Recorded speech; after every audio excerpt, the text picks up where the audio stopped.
don't do this for the Kardashians. That she used her fame for something good, for a About good cause. time. She went to, seek clemency for this great-grandmother who, was arrested and given a life sentence for a non-violent drug offense. Right. So props to Kim Kardashian for that. She was asking for a presidential pardon for this woman, and the very next day, Donald Trump came out and issued a full pardon for Dinesh D'Souza. Yeah. Oh my God. Right. So it's like, all right, props to Kim, but Well, why didn't really, Kanye come with it? Because, well. Kanye's got better things to do to release horrible records. Yay, bin yay. Yeah, been Did Did you hear the song that goes Scoopity poop, poopity scoop. Honestly, now that the album has been put out and leaked and whatever, and from what I've heard of it, I believe that poopity scoop, scoopity poop is Kanye speak for pick up my album. It's shit. I heard that, and some of the guy says, "There you go, Shipp. You're just too old, bro. You don't get it." I'm like, you know what? I was going to say, just set me on fire. Because I'm just. It's the musical equivalent of the movie from Idiocracy, Ass. It's like this is entertainment now. Yeah. Well, Jackass is making Jackass. Isn't that a new Jackass movie coming out? Is there? Yeah, there is. There's a new Jackass. You go to the movies, they're going to show a new Jackass movie coming out. And guys, and I have guys at my job, 26, 27 years old. They said, "Man, I can't wait." How old are the Jackass guys now? Aren't they in their 40s or something? Yeah, but they know. Oh my God, it's going to be Jackass. I pick something up the wrong way and pull my back out. See, that I'm actually getting excited about. Years ago, I saw Penn and Teller. And the show that they were doing then, they closed with a fire eating act. And when he's introducing it, Penn Jillette is talking about the history of fire eating and, carnival sideshows and freaks. And he explained, that one of the cool things about Penn and Teller is with some of their tricks, they explain the mechanics behind them as they're doing them, and you're still mystified. But he was explaining that every time you eat fire, you're basically swallowing a teaspoon of lighter fluid. Oh. Which is extremely poisonous. So, while a lot of people see the entertainment value in watching someone douse fire with their mouth, what he thinks the true entertainment value of fire eating act is that you're watching someone slowly poisoning themselves to death for your entertainment over a period of years. That's upsetting.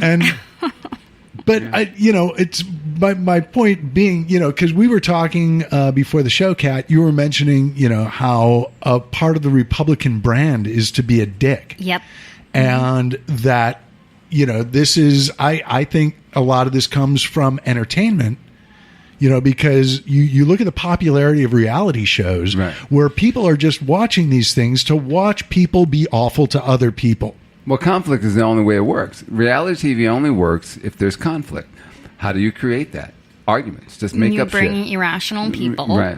And who are hangry because they don't eat carbs. And you put them all in a room. And then they fight. It's the carbs. The lack of carbs. Yeah. What's the Big House? My House? What is that? I don't know. Real Housewives. No. The chick who's married to Moonves. Real World. Big Brother. Big Brother. Julie Chen. Yeah. That show's going on, 20 years now? Jesus. Almost 20 years. And people wanted to be in that house. Oh, my God. Doing dumb shit. Yeah. Yeah. It's our culture. It's the standards have been lowered. I got into a big argument. God, now I fight with so many people. I don't remember who it was. I think it was with Raja Michael, who's a frequent panelist on the show. Mm-hmm. Hopefully I got to reach out to her when I have her back on the show. But she had referred to Black China as a genius for basically scamming Rob Kardashian. What? And I'm like, there are actual geniuses out there. I'm not saying that I'm one of them, but I will speak on behalf of the actual geniuses. Is she a con woman? Sure. Yes. Are you going to give her props for, is she really good at that? Yeah. But does that make her a genius? No. No. No. And is this something that we should be applauding? I mean, yeah, something bad is happening to a Kardashian. Sure. I can get into the schadenfreude behind that.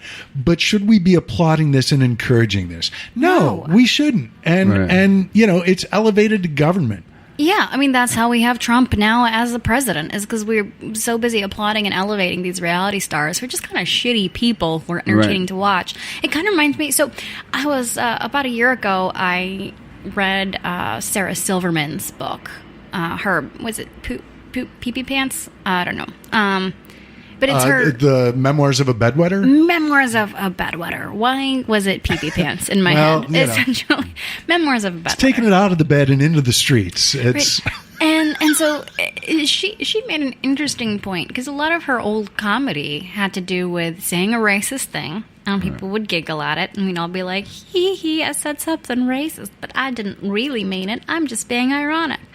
And then one day she realized that it was not worth it, because the people who actually believe that racist shit exist and found it funny in a non-ironic way. Right. And they felt like it was making it okay. Although I still love the joke that got her into a lot of trouble on Politically Incorrect. Which was? She was talking about her friend was trying to get out of jury duty, and she was like, the idea was, well, I'll just write something really, horrible on the form, like, I hate, and then used a epithet for Asians. And she's like, but I didn't want to be seen as racist, so instead I wrote, I love, and it... That's cute. Yeah, but yeah, I understand there are things that you don't want to say because there are going to be people out there that take them the wrong way. You have the power as a comedian or entertainer to normalize something. And when you normalize racism by making racist jokes, you're making it okay for people to make those jokes, even if they don't understand the tools of irony or whatever you're saying. Because I understand that joke is funny because it was a misdirect. I thought she was going to change the slur, and instead she changed the wrong word. So it's silly. But the other people don't get that, and they think it's funny that she... Because they actually hate Asians. That she used the slur. They think that's the funny part. They hear the slur, and they're like, oh, I guess it's okay for me to say the slur. Oh, God.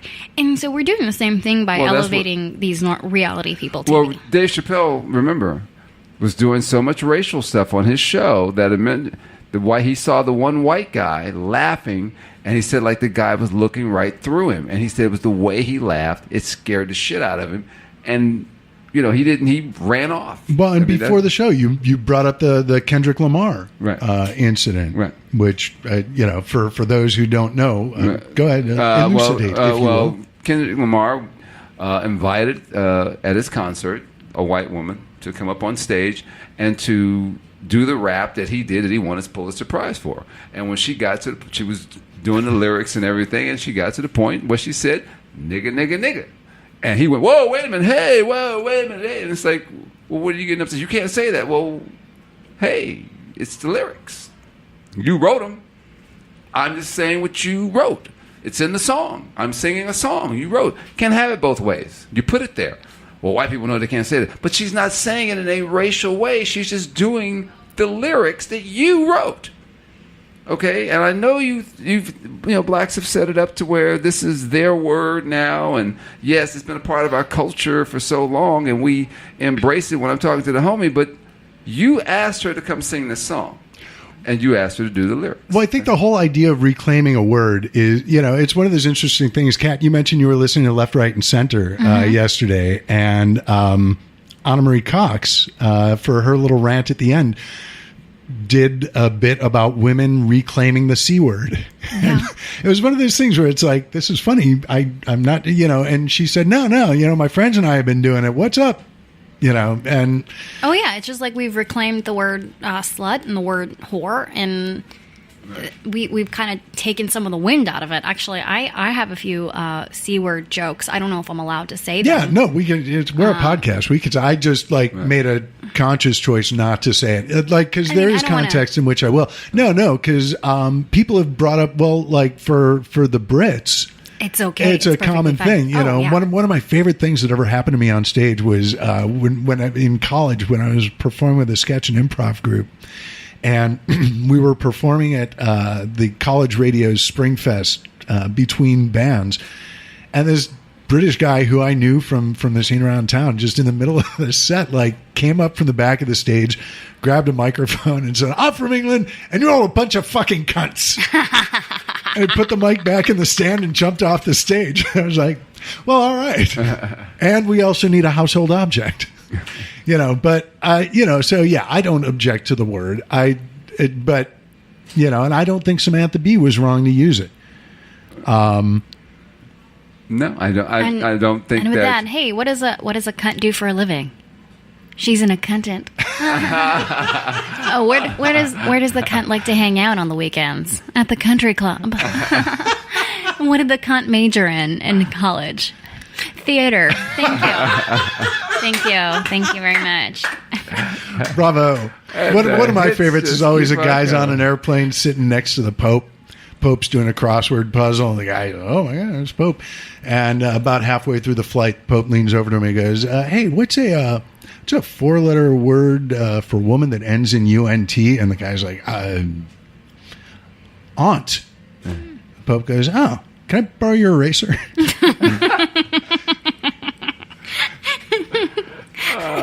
It is a cute one. Another one. This is for my homies back in Chicago, or anyone else who knows the city. 3 streets in Chicago that rhyme with vagina, and it's Medina, Paulina, and Lunt.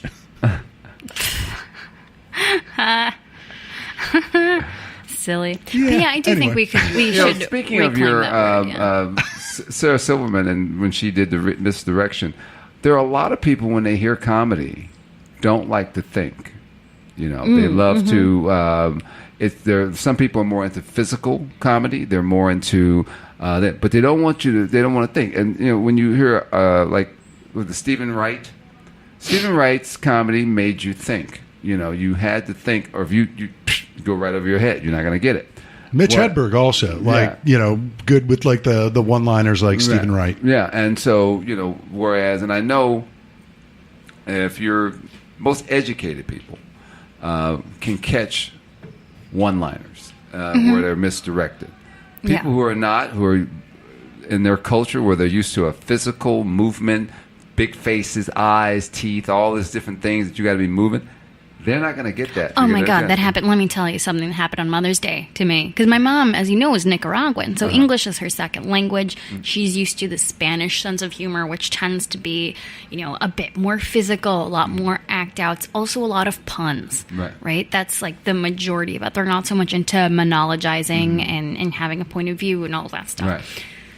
So on Mother's Day, I was like, what should I put on my mom's wall? So I put something that said, hey, I'm the reason you pee when you laugh. Happy Mother's Day.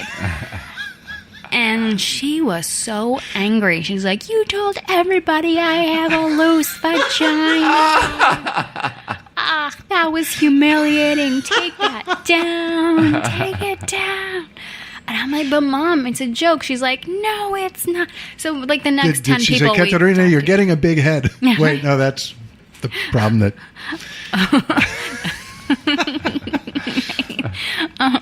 We talked to a few people, like when we went to rent a car and at the grocery store, and we told them, and we got a poll of the public, and everybody agreed with me that it was a joke. Right.